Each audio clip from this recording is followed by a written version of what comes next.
The content on the Unitales channel is protected by copyright.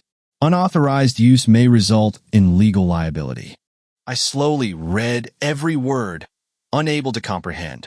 Human trafficking for elite clients, my wife's signature, and my 3 daughters listed as merchandise. How can someone be so rotten? I felt rage boiling inside me.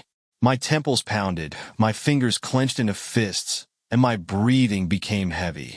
My head refused to believe what I had just seen, but my mind had already accepted the reality. Rachel had sold our girls. She didn't just cheat on me.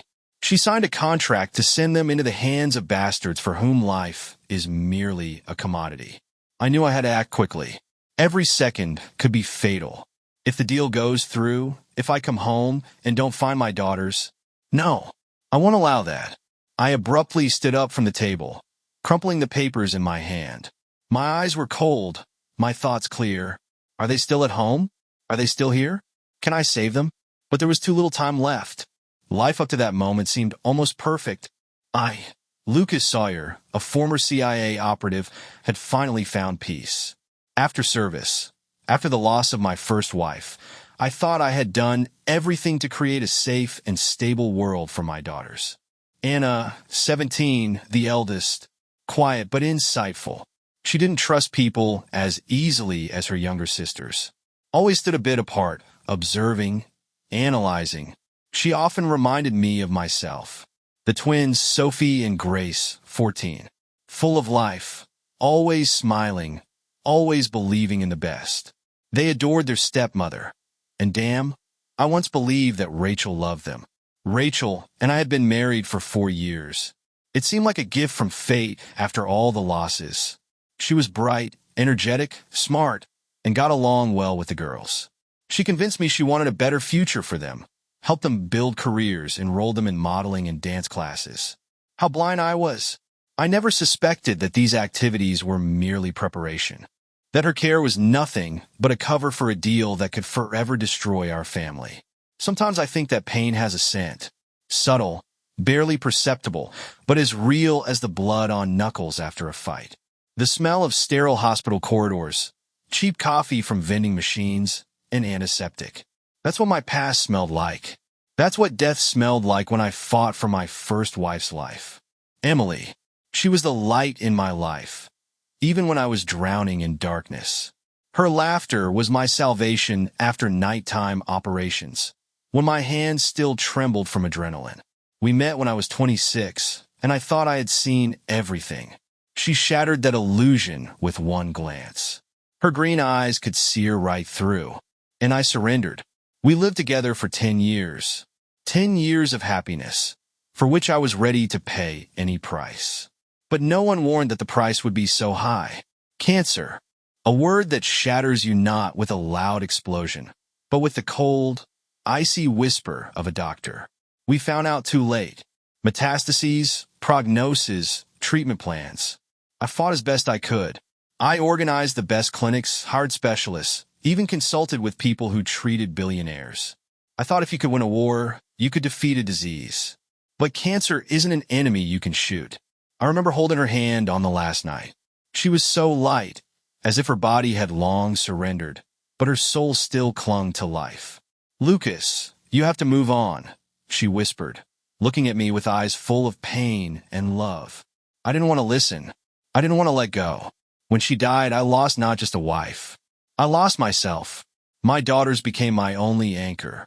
Anna was very young then, but her eyes reminded me of Emily.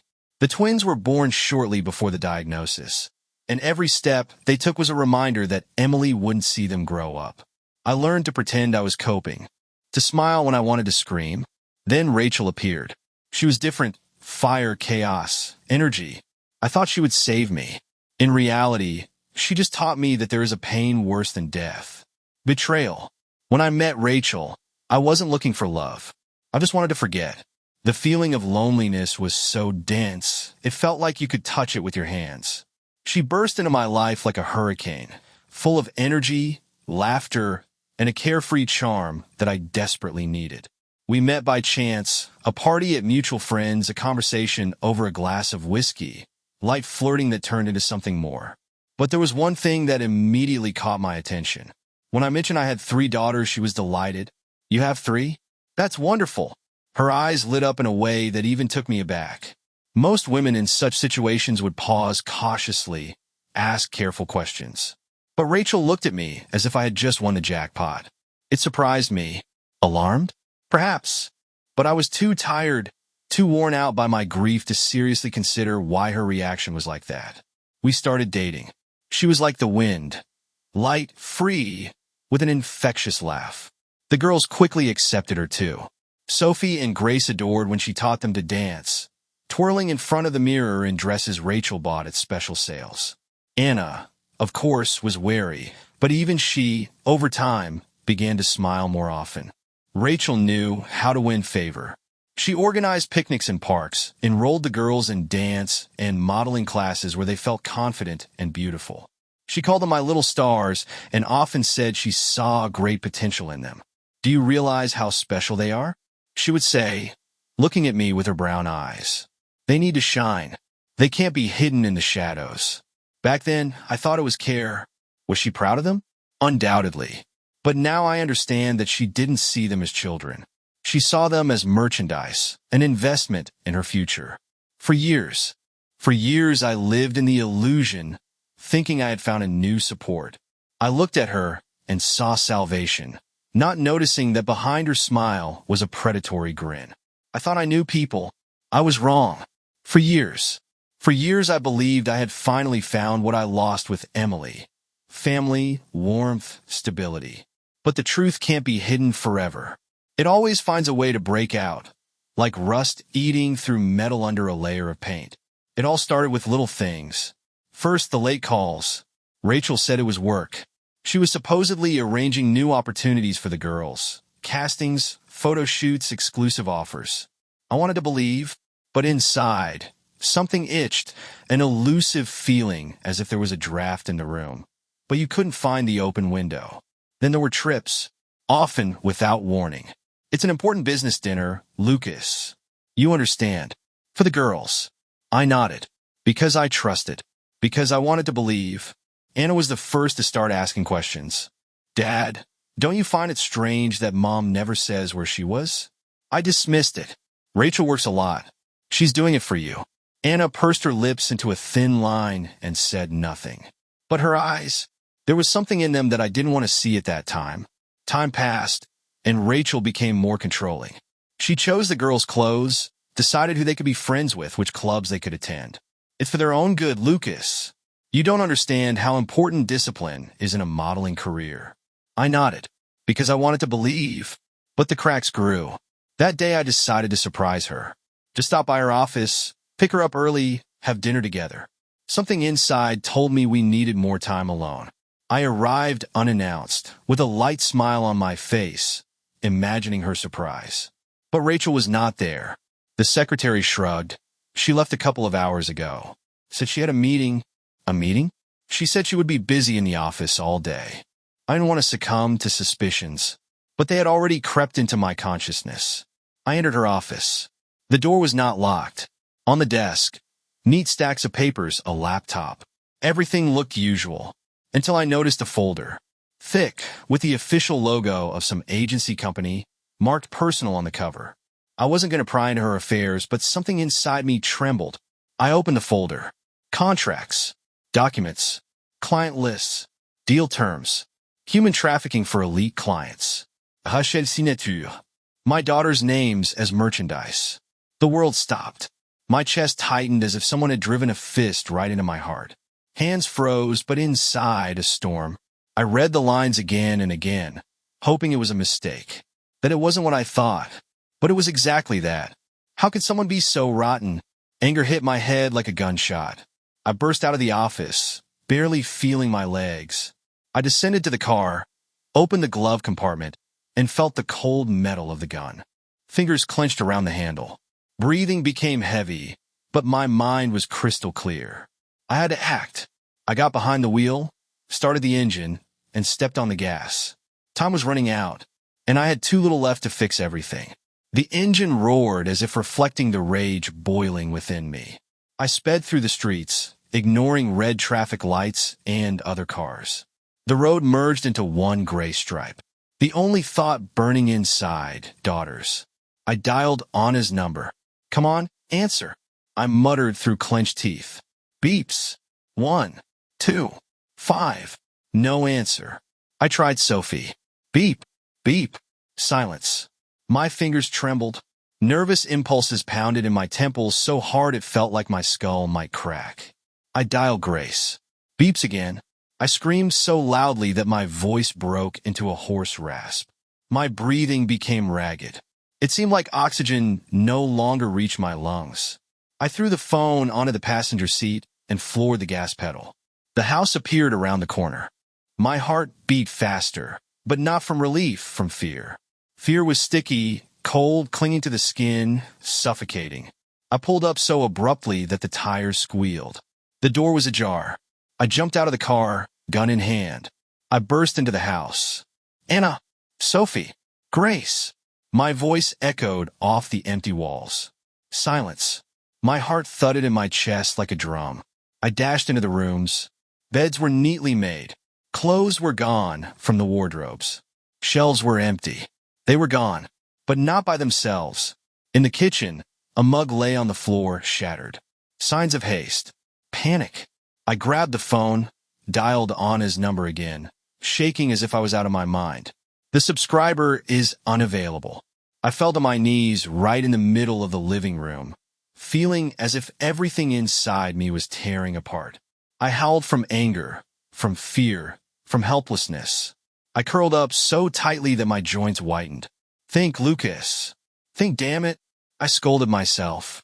I stood up, shook myself off as if it could erase the panic. I approached Rachel's desk. Remember the folder? There had to be leads. I scattered papers until I found a small notebook with addresses and phone numbers. Victor Kane. The name flashed like a neon sign in the dark. I grabbed the phone and dialed the contact. No answer. Of course. I looked at the watch. Each minute carried my girls further away. I need to act. I loaded the gun and dashed out of the house. The car shot forward, tires leaving black marks on the asphalt. I will find them, even if I have to go through hell. The tires screeched to a halt in front of the building where Rachel worked. I burst inside, ignoring the security guards, whose surprised gaze slid over my face and then froze, seeing the gun hidden under my jacket. I knew Rachel wouldn't be here, but someone had to know where she was. I raced down the corridor to her office, fury driving me forward. Inside, everything was in its place, impeccably cleaned, as if no one had worked here for days. Too clean. Megan, her best friend and colleague, sat in the chair at the desk. Seeing me, she flinched, putting down the phone. "Lucas? What happened? Are you okay?" Her voice trembled, but she tried to hide the panic. I slammed the door behind me, approached her, closing the distance in a few steps. "Where's Rachel?" I asked, leaning in so close I could see her pupils dilate. "I don't know," she began, but I slammed my hand on the desk so hard her coffee cup tipped over. "Donnie," I growled. "Where is she and where are my girls?" Megan paled, recoiling as if trying to merge with the back of the chair. I don't know, Lucas." I drew the gun and laid it on the table between us, tapping the barrel on the surface. "You have exactly 5 seconds to remember." I stared into her eyes. 5. She swallowed, began to tremble. She mentioned some meeting with Victor. "Where?" "I don't know the exact address." Megan sobbed. But she mentioned a warehouse on the outskirts, an old hangar. I thought it was related to work. The old hangar. I knew the place. A neglected industrial area where the police didn't venture without good reason. I grabbed Megan by the collar of her shirt, pulled her toward me. "If you lied to me, I will come back, and you will regret it." She nodded so fiercely, I heard her sob with fear. "You didn't got it." I turned and ran back to the car, feeling the adrenaline scorch my veins. I jumped behind the wheel, pulled the gun from the glove compartment, and loaded it. My heart pounded dully, like a drumbeat marching to nowhere. I was already on my way, and if something happened to them, they didn't know what hell I would bring. The car raced through the night streets, the engine's roar tearing the night silence, echoing off the walls of empty buildings. I floored the gas pedal, feeling anger and panic merge into one. Every second stretched like eternity, and in this eternity, I saw one thing: the faces of my daughters. They had to be there. I pulled up to the abandoned hangar on the outskirts of the city. Gray, peeling facade with broken windows. Emptiness around, only weak lights inside. This place reeked of death and betrayal. I parked the car, hiding it in the shadows, and pulled the gun from the holster under my jacket. The cold metal in my hand was familiar and comforting, like an old friend. I checked the magazine. Full. Excellent. I crept to the side door, quietly opened it, listening for sounds. Voices. Male, coarse, lazy, tinged with indifference. I stepped inside. 3. They stood at a metal table discussing something, smoking and occasionally laughing, as if nothing important was happening. But the girls weren't there. Something inside snapped. I stormed into the hangar like an explosion. 2 shots in the air. The echo slammed against the walls like thunderclaps. The men froze for a second before chaos erupted. Where are my daughters? I barked, my voice a gunshot, dull and furious. One of them, a young guy with a tattoo on his neck, reached for his gun, but I shot first. The bullet hit his thigh, and he fell screaming. The second managed to pull out a weapon, but fired wide. I stepped aside and returned fire. The bullet buried itself in his shoulder, and he was slammed against the wall. The third, a large man with a shaved head, growled and charged at me. Mistake. I jumped aside, and he missed, crashing into a metal shelf. I seized the moment. I hit him with the butt of the gun on his temple. He staggered but did not fall. He grabbed me by the jacket, trying to throw me to the ground. The struggle was dirty. He was strong, but I was faster. I elbowed him in the throat. He coughed, weakening his grip. I spun around, punching him in the jaw. Crunch. His head jerked to the side, but he was still standing. He charged at me again.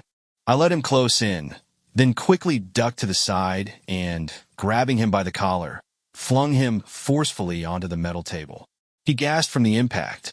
I pulled out my gun and pressed the barrel against his temple. Where are my daughters? My voice was icy. Inside, a fire raged, but outside, cold, precise, and deadly. He gasped for air, blood streaming down his face. I don't know, he rasped. I hit him with the butt of the gun on his cheek. Where are they? He groaned, but did not answer. Then I grabbed him by the hair, forcing him to look into my eyes. You think I won't do it? I hissed. You think I have anything to lose? He gasped for breath, his eyes darting around, trying to find salvation where there was none. Victor Kane. He finally managed to say that. He took them to a mansion outside the city by the old dock. Those words were like a knife in my chest. I loosened my grip, but before leaving, I hit him again, this time harder. He passed out, collapsing like a rag doll. I took his phone, checked the messages. Coordinates: a private mansion. Back behind the wheel. My heart pounded as if it was about to burst from my chest. This time I won't be late. The night thickened like black, paint smeared across the sky. I approached Victor Kane's mansion, located on the outskirts of the city, near the old dock, where the silence seemed too thick and ominous. The mansion loomed like a silent witness to evil, with darkened windows and massive gates behind which lay pain and fear. I felt it. The car was stuffy, though the windows were cracked open. I turned off the engine and sat for a moment, listening to my blood pounding in my temples. My hands clenched the steering wheel until my joints ached. A van stood in the courtyard. Black, unmarked. Its doors were shut, but I knew that my daughters might be inside. This thought tightened my throat, making my heart beat faster. I couldn't risk it. I got out of the car, crouching, hiding in the shadows. The building was surrounded by security. At least 4 men patrolling the area with weapons at the ready. 2 stood at the main entrance, 2 more by the van. The light from street lamps caught their silhouettes, casting long shadows on the cracked asphalt. Security first. I crept up to one of them, hiding behind a pole. The noise of steps was muffled by the hum of distant waves at the dock. When he came close enough, I lunged, grabbed his neck, and sharply jerked downward, breaking his spine with a dry, muffled crack. His body fell to the ground silently. The second guard didn't even have time to turn around as I threw a knife straight into his throat. He clutched the wound with his hands, choking on blood, and fell to his knees. I finished him off, pulling out the knife and moving on. Two more at the entrance. I chose a different tactic. Shot one, the bullet hit him directly in the forehead. The second rushed for his weapon, but I was faster. A butt strike to the jaw, then a powerful uppercut to the solar plexus. He fell, gasping, and I finished him off with cold calm. The way was clear. I approached the van, keeping the gun ready. I looked inside, empty. Damn, they were in the house. I moved to the entrance. The door was unlocked. I opened it slowly, quietly, inhaling the smells of old wood, tobacco, and cheap whiskey. Inside it was dark. Only a weak light fell from the upper floor. I heard voices, men talking, muffled, but with clear notes of mockery and authority. Make sure they're ready. The client will be here in an hour. They're scared. That's how it should be. Fear breaks them best. These words hit me harder than a punch in the face. I gripped the gun tighter, feeling anger turn to steel. I came for you, girls. I ascended the stairs, holding my breath like a predator about to pounce. Each step was heavy, as if the floor beneath me was clenching, not wanting to let me through to where something terrible was happening. My heart thudded dully and furiously, like a drum in my head, but I kept my emotions in check. Now was not the time for emotions. I approached the door behind which the voices came. A slit between the door and the floor let through a thin strip of light. I paused, listening. Victor's voice, steady, with a mocking note that made my blood run cold. Well, girls, now you will undress and take the test before heading to the island. Their voices. My daughter's voices. What test? It was Anna. Her voice trembled, but she was trying to hold on. You said we were going to Europe for a casting. Sophie's voice, full of confusion. Don't be so naive to... Victor chuckled, slowly articulating each word. You'll go through a different casting. A more interesting one, and I'll prepare you for it. A suffocating, viscous silence fell like thick fog. No. A soft voice from Grace, almost a whisper. Take off your clothes. Victor's voice grew harsher, commanding in a way that made me shudder. I heard one of the girls sob, and then another voice joined, female, cold and foreign, though I knew it better than all. Rachel, do what he says, she said evenly, without a trace of sympathy. You must obey. It's for your future. Future? I clenched my teeth so hard my jaw ached. My hands trembled with rage. Mom, what? Anna's voice was full of horror and incomprehension. You said, Sophie began, but Rachel cut her off. I said what was necessary to make you obey. Now stop whining. Click. The sound of a belt being unbuckled. At that moment, something inside me exploded. I kicked the door with such force that it slammed against the wall. Gun in hand, my gaze sharp as a knife's blade. Victor, standing by my daughters, froze. Rachel turned, her face contorted with shock. Get away from my children. My voice echoed through the room. My daughters froze, frightened and in shock. In their eyes, fear, but also hope. They saw that I had come. I was here, and no one would harm them anymore. Victor reached for a gun, but I shot first. The bullet pierced his shoulder, throwing him back. He screamed in pain, clutching his wound. Rachel screamed, You don't understand what you're doing. I turned to her, and at that moment her voice ceased to exist for me. You're right, Rachel. I really don't understand how you could sell my children. I stepped forward, the gun still pointed at Victor. He tried to rise, gasping from the pain. I approached him closely, my gaze burning a hole in his soul. You wanted to set them up for a casting? I leaned down, pressing the muzzle to his forehead. Then erase your test. And I fired. Blood sprayed the walls. Victor fell silently. I turned to Rachel. She stood, hands pressed to her chest, her face pale. Please, Lucas, she whispered. No, Rachel. Please is what my daughter should have said. I lowered the gun. Live with it. If you can. I approached the girls. Anna rushed to me first, tears streaming down her cheeks. I hugged them all. pressing them to me as tightly as if I wanted to dissolve them into myself, to never let go again. I had found them, and no one would take them from me again. I still held my girls in my arms, feeling their bodies tremble. Their tears burned my skin, but I was there. I had saved them. I thought it was over, but hell was just beginning. The door burst open with a bang. 5 burly thugs flew into the room, as if the walls themselves had pushed them inside. Huge, muscular, with faces that held no doubt. Each one had coldness in their eyes and iron in their fists. I fired. Once, twice, 3 times. 2 fell, but not fatally. The wounds were superficial. Click. Empty. The magazine was empty. Damn. I tossed the gun and charged at them, rage giving me strength. The first one took an elbow to the throat. He gasped and fell to his knees. I turned and punched another in the jaw, feeling something crack under the skin. But there were too many of them. The third grabbed me by the neck, trying to strangle me. I twisted out, hit him with my knee in the groin, freed myself, and landed a straight punch to his face. He staggered back, but then the fourth slammed into my side. Pain flared, but I clenched my teeth, refusing to fall. I fought like a beast, each strike a fired bullet, but they kept coming. I felt my muscles scream from the strain, my vision narrow to a thin strip. One blow was decisive. A heavy fist slammed into my temple. A flash of pain, stars before my eyes. My knees buckled. I tried to rise, but another blow crashed down on my neck like a hammer. The world went dark.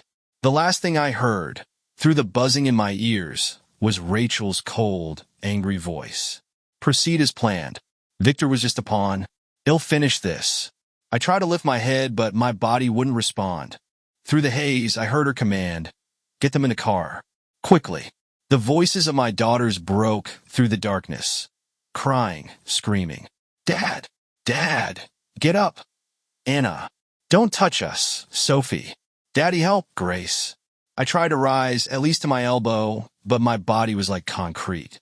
The last thing I saw before consciousness completely faded was their faces. My girls' faces, filled with horror and despair, as they were dragged away while I, their support, their protector, lay on the cold floor, helpless. They were taken, and I was powerless. For now, consciousness returned slowly, as if I was rising from the depths of a dark lake. Each second felt like a gulp of air after a long submersion. Pain was the first thing I felt. It throbbed in my head, rang in my ears, but the worst was the feeling of emptiness. I knew they had taken them. Muffled voices filtered through the haze. "He's useless. Just finish him off and bury him in the woods. I'll handle it myself." The voice was muffled, subdued by a mask. I tried to move, but my hands were tied behind my back, my body, a helpless heap on the dirty floor of some warehouse. The metallic taste of blood in my mouth, everything hurt. Damn, is it all over? The man in the mask bent over me, grabbed me roughly by the collar of my jacket, and dragged me like a bag of trash. I was thrown into the back of an old pickup. The door slammed shut with a bang. The car started and moved off. The road was bumpy. Every movement echoed with pain. I braced for the worst. The final fight was coming. After a long, jolting ride, the car stopped. Time! I tensed, ready to lunge, but the man took off his mask. I froze. It was Rick, my best friend, my comrade in arms, with whom I'd been through numerous operations in hot spots. It was he to whom I had managed to send a short message before heading to Victor's house. "Lucas, damn it, are you all right?" His voice was full of relief. He quickly cut the ropes on my wrists. I could barely breathe from the rush of emotions. Was this real? Not a nightmare? I grabbed his shoulder, feeling tears of pain and relief well up in my eyes. "Rick, my voice broke. I'm here, brother. I made it." I struggled to sit up, gasping from pain and emotion. A smile, so rare for me, trembled on my lips. "I'm so glad to see you, damn it." Rick hugged me, tightly, briefly, in a military way. "Did you think I'd leave you in this mess alone?" I nodded, trying to gather myself. "They took the girls. And Rachel, she. I know, Lucas. I know everything, Dad. Rick looked at me seriously. Dad, we'll get them back. At that moment, I felt alive again. I was not alone, and this was the beginning of their end. We sat in a small room, lit by a dim bulb. The air was laden with the smell of old gasoline and metal. Rick handed me a bottle of water and passed me a flask of strong whiskey. It burned my throat, but it helped me come around. We need to get them back. My voice was hoarse, but it no longer held fear or pain, just purpose. Rick nodded and pulled out a tablet, quickly typing something on the screen. I already started digging. These bastards don't just operate randomly. Victor was just a pawn. There's a much bigger network behind him. I leaned in, trying to see the information. Where are they holding them? Rick pointed at the screen. Private Island, Lucas. Isla del Sol. I froze. Isla del Sol, a place known among the elite, where closed parties for special clients were held. Easily accessible only by water or air, as secure as a military base. Are you serious? I couldn't believe my ears. You have information on this place? Rick smirked and, reaching for a folder, threw it on the table. I have something better there. He pulled out photos and maps. In one of the images, a luxurious villa overlooking the ocean. This is my little villa. Rick chuckled, noting my surprised look. Seriously? I stared at him. Where do you get such wealthy friends? Why have you never told me? He shrugged. You never asked. His smile faded. That villa was a gift from someone whose life I once saved. We'll need it to get closer. I nodded, letting go of the unnecessary details. The main thing, we had a foothold. But we can't do it alone, Rick added, pulling out his phone. I know a couple of guys we can trust. Serve together. They don't ask questions when it comes to things like this. He dialed a number. Jake, it's Rick. We got a situation. Serious. Heading south. Need help. You in?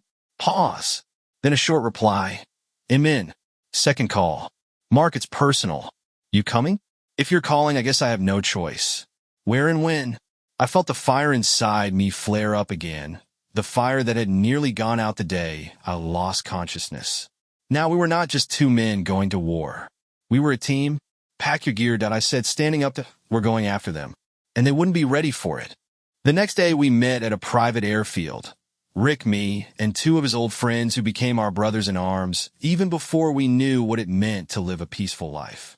Jake Harper, a former Special Forces sniper, tall, lean, with eyes like chiseled ice. He was a man of few words, but when he spoke, each word cut like a knife. His experience in reconnaissance and expertise with long-range weaponry made him indispensable. Mark Douglas, an explosives and close combat expert. Broad-shouldered, with a rough voice and a perpetually hidden smirk, as if he knew something you didn't. He could turn anything, from a toothpick to an ordinary phone, into a weapon. We loaded into an old helicopter that Rick had rented from his contacts. From the outside, it looked like a transport chopper, but inside, hidden compartments with weapons and ammunition. As the rotors began to churn the air, I sat staring at the floor, clutching a photograph of the girls. Anna, Sophie, Grace. Their faces were in my head every second. I saw their frightened eyes the moment I was knocked out. Their screams stuck in my mind like a knife in the ribs. How could I let this happen? I blamed myself. Blamed myself for letting Rachel into our lives. For not seeing her for what she really was.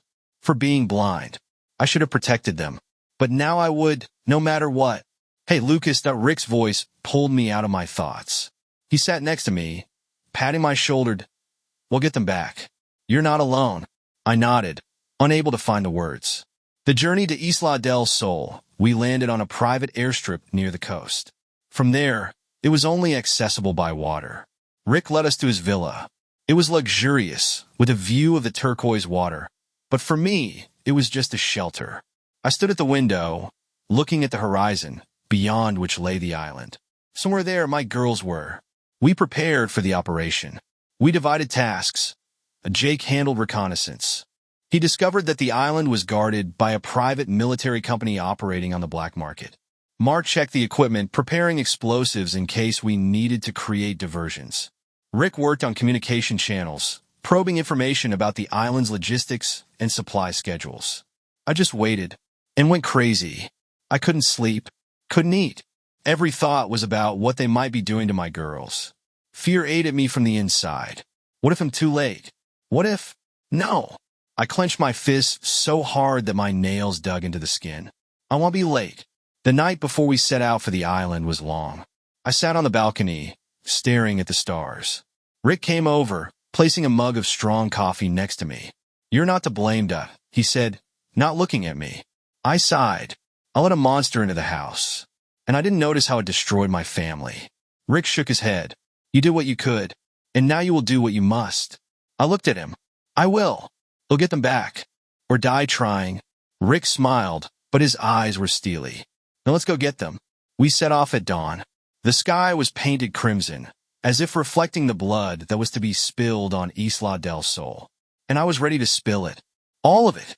At dawn, we stood around the map of the island, spread out on a wooden table in Rick's living room. The warm ocean breeze fluttered the curtains, but the room was filled with icy silence, broken only by the voices of people ready to risk everything. Isla del Sol was not just an island. It was a private paradise for the chosen few. On the map, it looked like a tiny piece of land with a bay and a few buildings, but behind that facade was hell. Hay raced the main complex that Jake pointed to a drone shot he had managed to take overnight. 2 guard towers, barbed wire fence. Cameras on every corner. On the south side, a hangar and a helipad. Mark, thoughtfully twirling a small grenade in his hands, chuckled. Perfect. Almost like a prison, only worse. They have everything to hide people and move them if something goes wrong. I looked at the map, my jaws clenched so tightly that pain shot through my temples. Where are they holding my girls? My voice was raspy, as if each word scraped through sandpaper. Rick pulled up another image on the tablet. You want like this? The image showed a small building surrounded by a dense fence, with windows covered by metal blinds. The pink room, Rick said with disgust, restricted area. Even part of the security isn't allowed in. Only the chosen. I clenched my fists, feeling the nails dig into my palms. Damn perverts. I rasped, rage momentarily clouding everything else. They think they could do whatever they want with them. Jake put his hand on my shoulder, restrained yet firm. They want Liv to see tomorrow. I looked at him. His eyes held the same rage as mine. We were a team not just because we had served together. We understood what family meant. The plan is this, Rick took command. Mark and I will enter from the south through an old service tunnel. Jake will take a position on the roof of the neighboring building to cover us. And me? I asked, though I knew the answer. Rick looked me in the eyes. You're going for the girls. I nodded, feeling rage turn into cold determination. I won't leave without them. Mark smirked, checking his weapon. Then let's show these bastards what real fear is. We gathered our gear. Pistols with silencers, knives, light armor. Rick checked the radio. There are no second chances on the island. Everything must be clean and fast. I looked at them. These men ready to risk their lives for my family. Thank you for being here. Jake smirked. We couldn't just leave you hanging. Besides, who else would give us a chance to hunt down some bastards? Rick clapped me on the shoulder. Let's go get them, Lucas, and take back what's yours. We got into the boat and headed for the island, where hell awaited. But hell should be afraid of us. The boat gently slid to the shore. The engine had been turned off a few hundred meters from the waterline. We moved silently, like shadows. The ocean seemed like a black mirror, reflecting our fury. Isla del Sol loomed ahead, as if the devil himself had carved it out of the rock. On the surface, the glitter of elite villas and manicured pathways. But beneath this facade, darkness hidden behind thick walls.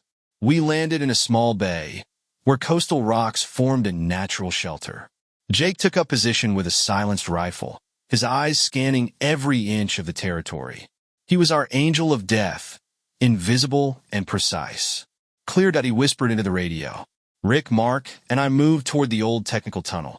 It was part of the island's old infrastructure, used before this hellish resort became a paradise for the chosen. All these villas are built on one principle, Rick said, pointing to a camouflaged hatch among the bushes. There's access to underground utilities for technical needs. This is our way in. Mark removed the hatch cover using a special tool. I inhaled the damp, musty air of the dungeon. The smell of dampness and rust hit my nose, but I didn't care. The main thing, they were there. We descended into the dark, narrow corridor, illuminated only by our flashlights with red filters. The silence was oppressive, broken only by the distant noise of generators. Rick's plan was simple. We moved through the tunnels to the pink room. Jake covers us from above, monitoring the movement of the guards. Mark prepares points for diversionary explosions in case we need an emergency exit. Walking through the corridor, I felt rage and fear mixing inside me. Each step brought me closer to them. Each breath reminded me why I was here. We reached the first technical exit. Rick slowly cracked open the hatch, peeking outside. 2 guards at the entrance to the building. "We'll take the left, you take the right," I whispered quietly. Mark nodded, pulling out a knife. We jumped out simultaneously. A precise knife thrust under the ribs, and the first guard fell without a sound. Rick slit the throat of the second before he could react. Clean. We continued forward, using the building plan Rick had pulled from old archives. Each villa had a similar structure. Tunnels connected to the main rooms, used for technical purposes. The next section was trickier, a narrow corridor leading to a staircase. According to Jake, a security team patrolled there. 3 coming your way. 30 seconds, Jake radioed. We took positions.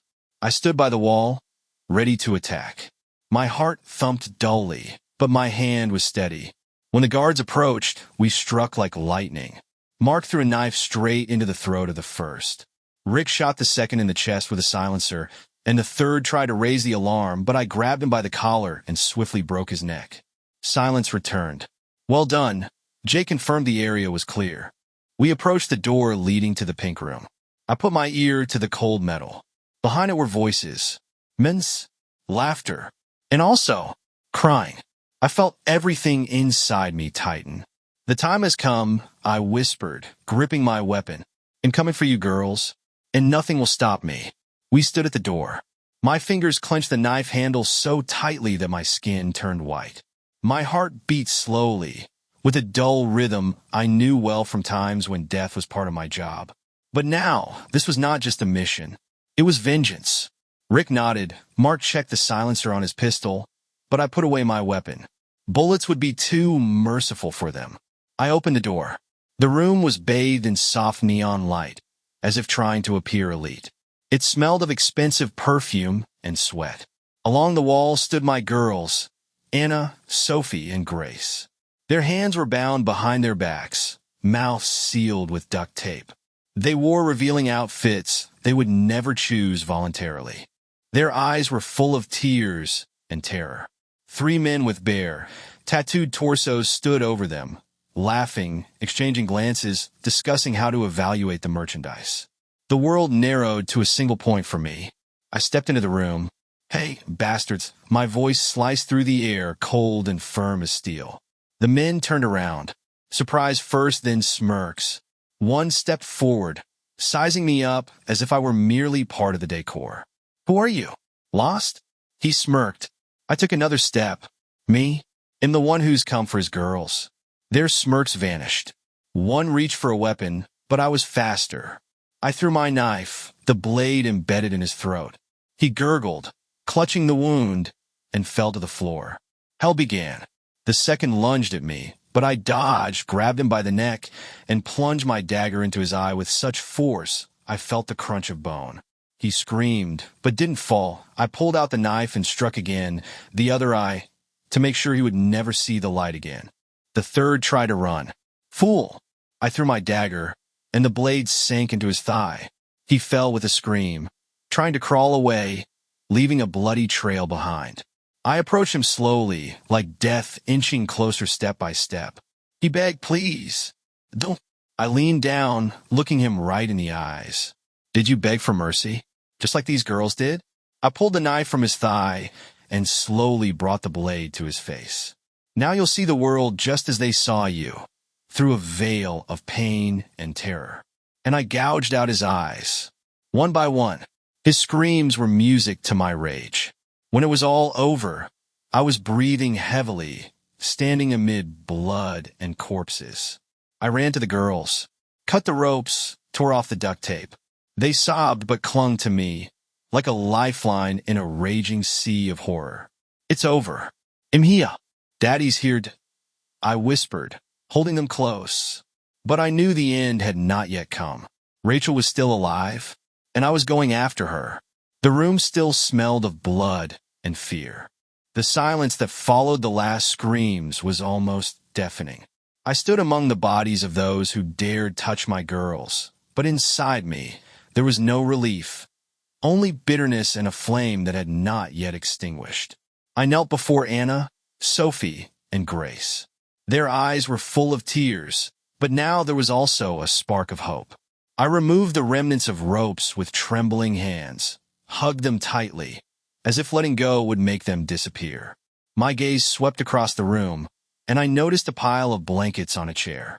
I walked over, grabbed them, and returned to the girls, wrapping each one, hiding the humiliating outfits they had been forced into. I could feel their bodies trembling from cold and fear.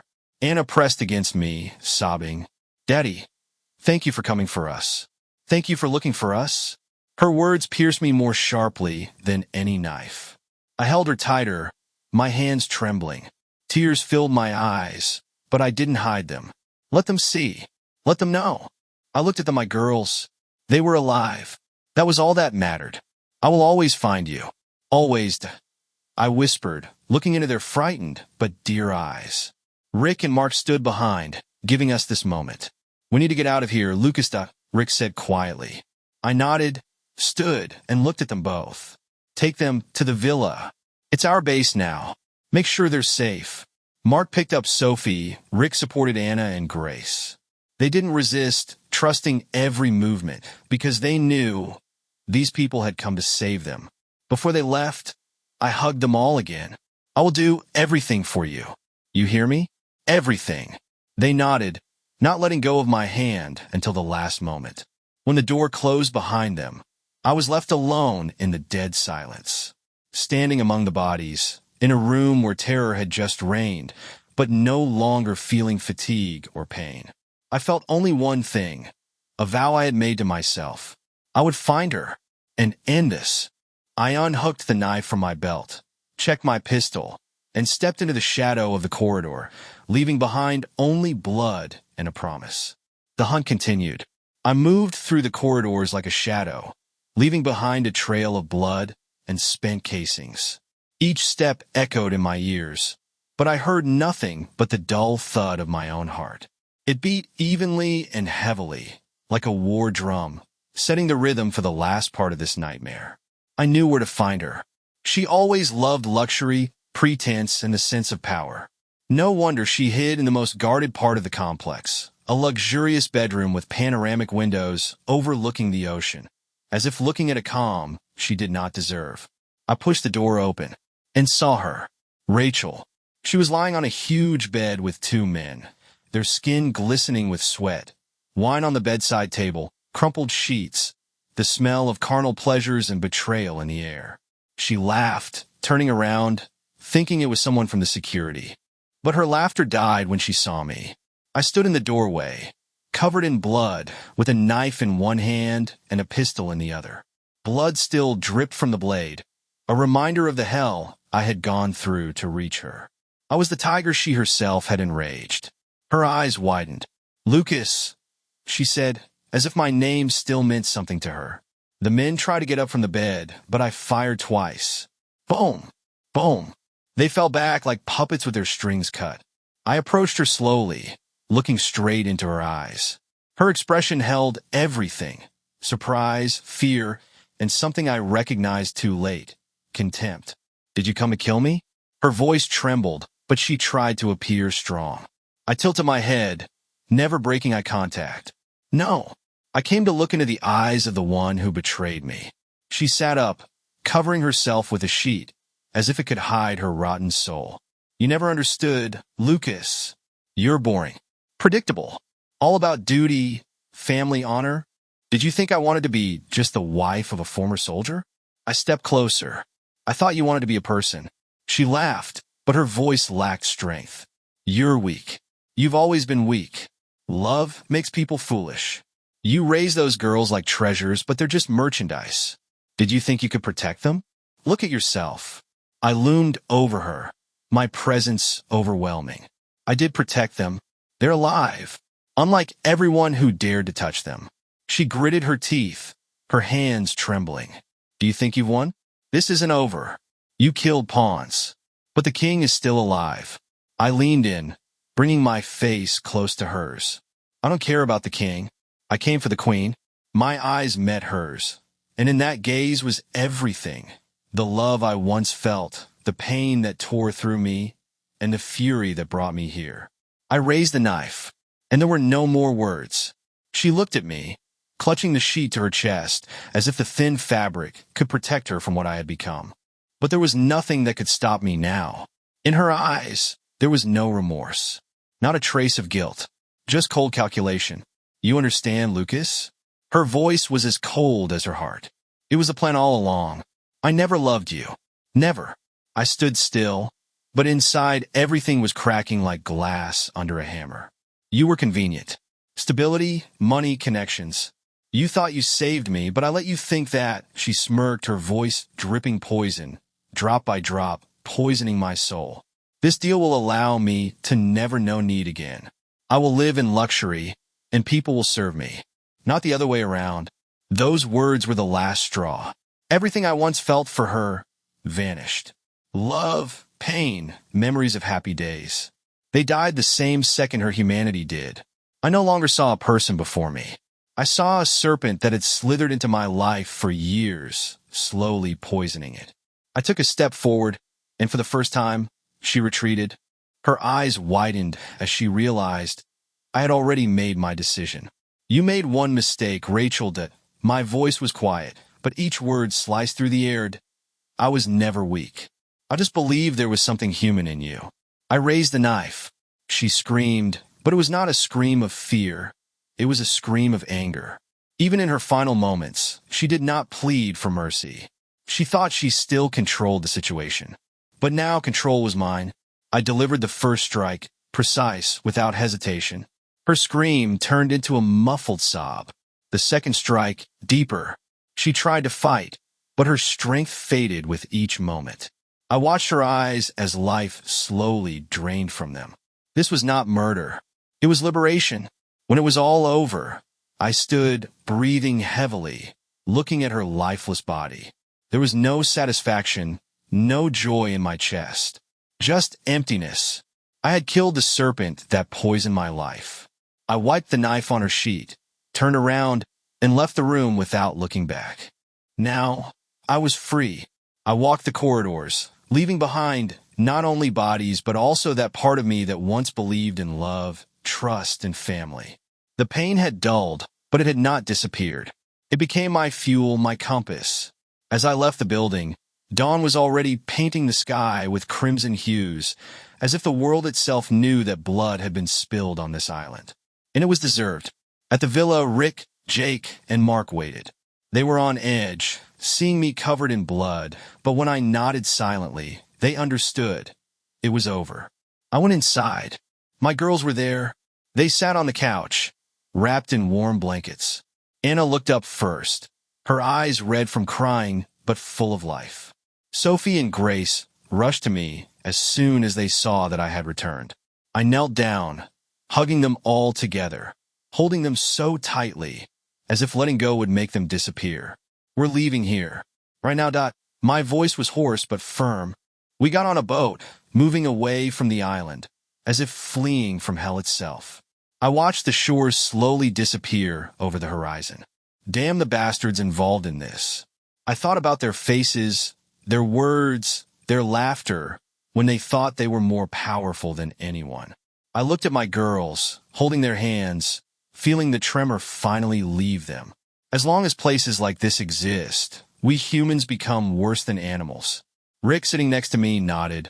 You did everything you could. You saved them. I clenched my fists. No, I replied quietly, but with such force that it sounded like a vow. I've made a promise to myself. I will destroy this business. I will kill every bastard who traffics children. Everyone involved will feel what I felt. A spark flashed in Anna's eyes. She understood. They all did. This island was just the beginning. We left it behind, taking with us horrors we could never forget. And I knew my war had just begun. We left the island, but hell remained with us. It settled in the memories, in the dark corners of the mind where nightmares come alive. But now I had a purpose. Returning home, I gave myself no time to rest. I knew the fight was just beginning. I was no longer just a father. I had become a soldier in a war no one wanted to acknowledge. The first thing I did was return to Rachel's office. There, among her carefully hidden files, I found what the world needed. Documents, contracts, correspondences, everything that linked her to the network of human traffickers. Names, dates, financial flows. Evidence. I used my old connections. People I had served with, former operatives, investigative journalists who still cared about the truth. This isn't just a case, I told Rick as we sat at the table, surrounded by a heap of documents. This is a war. He nodded. And we have our weapons. We reached out to independent journalists, those who couldn't be bought. I leaked the data online to news portals into the hands of reporters who craved a sensation. But now, it was not just a sensation. It was a cry for the truth. The news exploded. International scandal. Human trafficking network uncovered under the guise of elite modeling agencies, private island for the elite, actually a hub of exploitation and violence, children as commodities. Shocking details of the Sawyer case, every screen. Every newspaper repeated one thing. The world could no longer turn a blind eye. Videos with revelations, documents, photographs. All became public property. People were in shock. The internet was ablaze with anger. And they couldn't ignore it.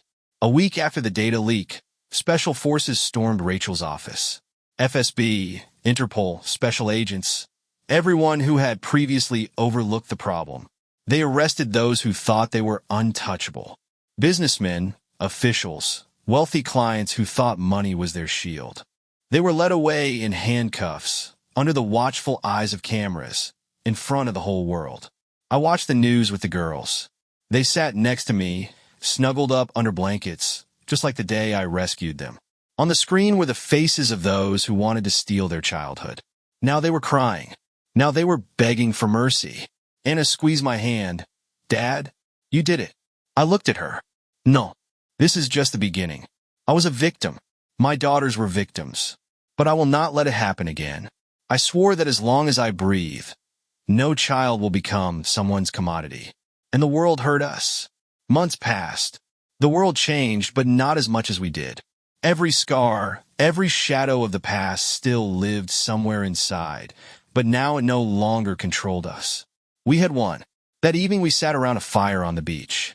The warm wind gently tousled the girls' hair, and the sky was studded with stars, as if the heavens themselves were celebrating with us. Anna, Sophie, and Grace laughed, circling around the fire. They danced like they used to before all this. Sophie tried to replicate acrobatic tricks. Grace performed graceful ballet moves, and Anna captured it all on her phone. Laughter, joy, freedom. I sat back, leaning against a wooden chair, next to my brothers, Rick, Jake, and Mark. Their faces were illuminated by the orange glow of the fire. They laughed, teasing each other, recalling moments when it had been scary. But now those memories were just part of our journey together. I looked at them. True friends. People who had been through hell with me and didn't turn away. Their eyes said more than any words could. There was support, respect, and that indescribable something only those who have faced death together can understand. I nodded to Rick. He smiled back.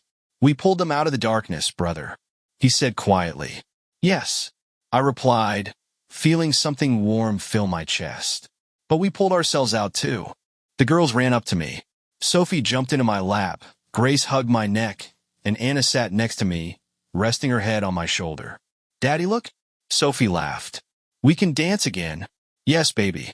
You could do anything. I whispered, hugging them tighter. I looked at their faces, lit by the reflections of the fire. So beautiful, so strong, so alive. And in that moment, I realized I am the luckiest man on earth. Not because I won, not because I avenged, but because my girls are free. and I was home.